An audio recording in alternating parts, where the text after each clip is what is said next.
Retour sur le plateau de CML Matin, fidèle au poste où l'on accueille à présent le docteur Jean-Jacques Charbonnier, auteur du livre Les preuves scientifiques d'une vie après la vie aux éditions Exergue. Bonjour docteur. Bonjour.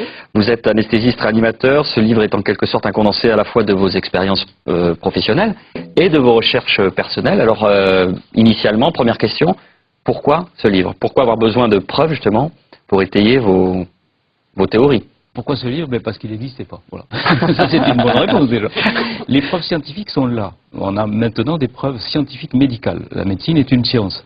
Et on a la preuve que lorsque le cerveau s'arrête de fonctionner, c'est-à-dire la définition actuelle de la mort clinique, eh bien les gens étaient capables d'avoir une perception, une cognition, ils étaient capables de voir ce qui se passait autour d'eux, ils étaient capables d'appréhender même ce qui se passait à distance de leur corps physique, au moment même où leur cerveau ne fonctionne plus. Donc, à moins d'être complètement bouché, eh bien, on a là la preuve que l'après-vie existe, qu'il existe une forme de vie et de conscience après la mort. Donc, c'est tout à fait révolutionnaire.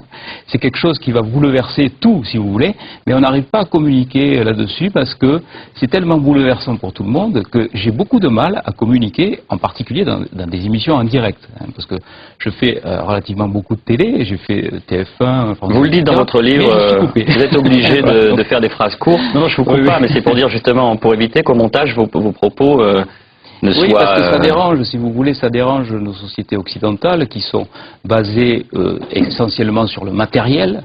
On est dans une société où il faut produire, où il faut travailler plus pour gagner plus. Enfin bon, je ne veux pas faire de politique, mais on est dans cette logique-là, avec au-dessus le tabou de la mort qui plane. Et ce tabou de la mort, on en a besoin dans une société qui fonctionne comme ça parce qu'il n'y a pas cette dimension spirituelle, si vous voulez, qui éloigne tout ça.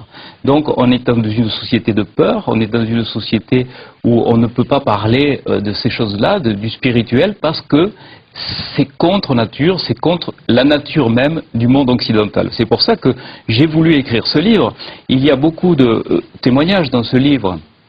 Il y a mon ami Jean Morzel qui a écrit lui aussi un livre qui s'appelle Tout commence après, publié aux éditions CLC, qui lui donc a vécu une expérience pendant une période de coma, pendant une anesthésie en particulier. Il est sorti de son corps, il a pu traverser les murs, il a pu décrire une plaque qui était située sous la table d'opération, et tout ceci a pu être vérifié. Donc ça veut bien dire qu'à un moment donné, on est capable de sortir de son corps. Ça semble ahurissant, c'est un petit peu farfelu de raconter ça actuellement. Mais pourtant, les preuves sont là, et ce sont des preuves scientifiques, ce sont des preuves médicales.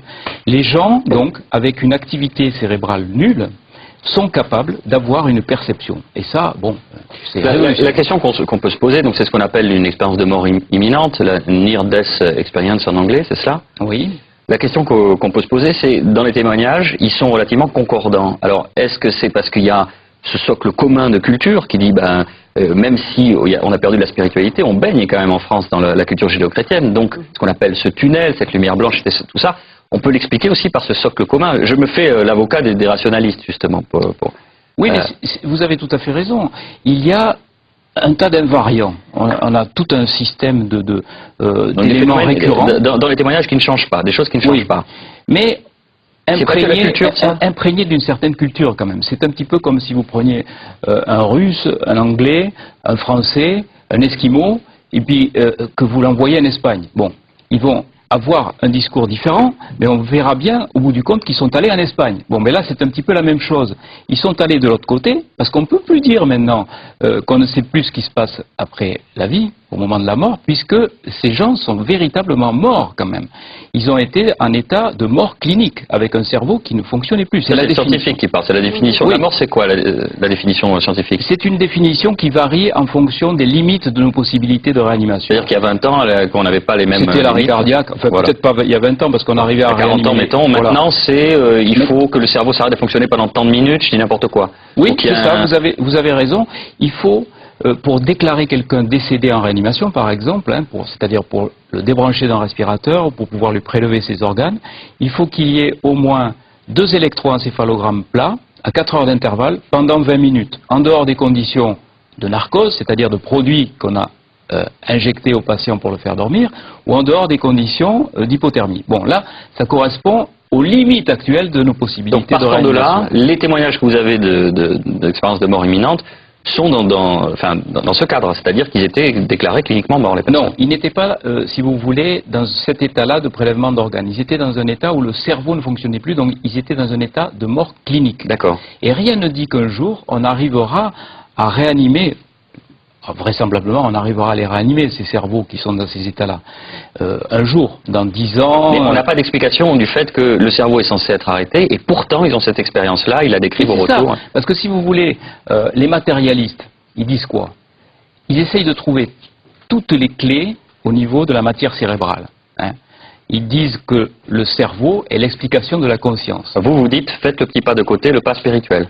Non, moi je dis, le cerveau ne fonctionnant plus, on est capable d'avoir une conscience, et ô combien plus performante, puisque les gens disent pouvoir voir à 360 degrés, se déplacer dans l'espace, aller voir ce qui se passe dans une pièce à côté. Et tout ça, si vous voulez, c'est scientifique parce que ça a été édité par des revues à comité de lecture comme The Lancet ou comme Nature.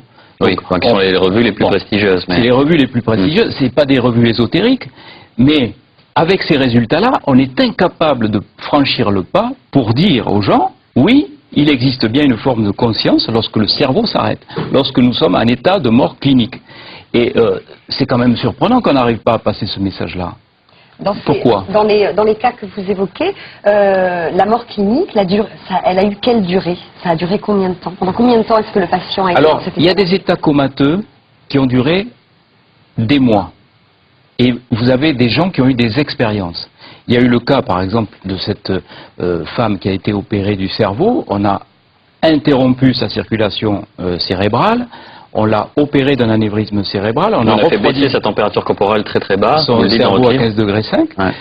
Et plus d'activité électrique au niveau du cerveau, mesurable par le potentiel évoqué auditif ou l'électroencéphalogramme.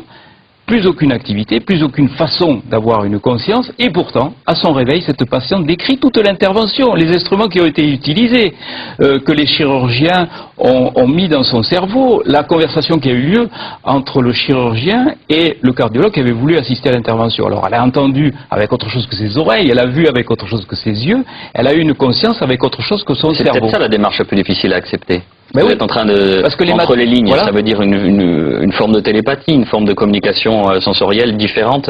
Il suffit d'accepter ce principe, qui est évident maintenant qu'on a tous ces éléments-là, que la conscience n'est pas le fruit du cerveau, que la conscience n'est pas sécrétée par le cerveau, comme le foie sécrète la bile, tout simplement. Et alors, il est où le siège de la conscience ? Je pense qu'elle est à l'extérieur, et on arrivera à le prouver le jour, mais ça arrivera un jour.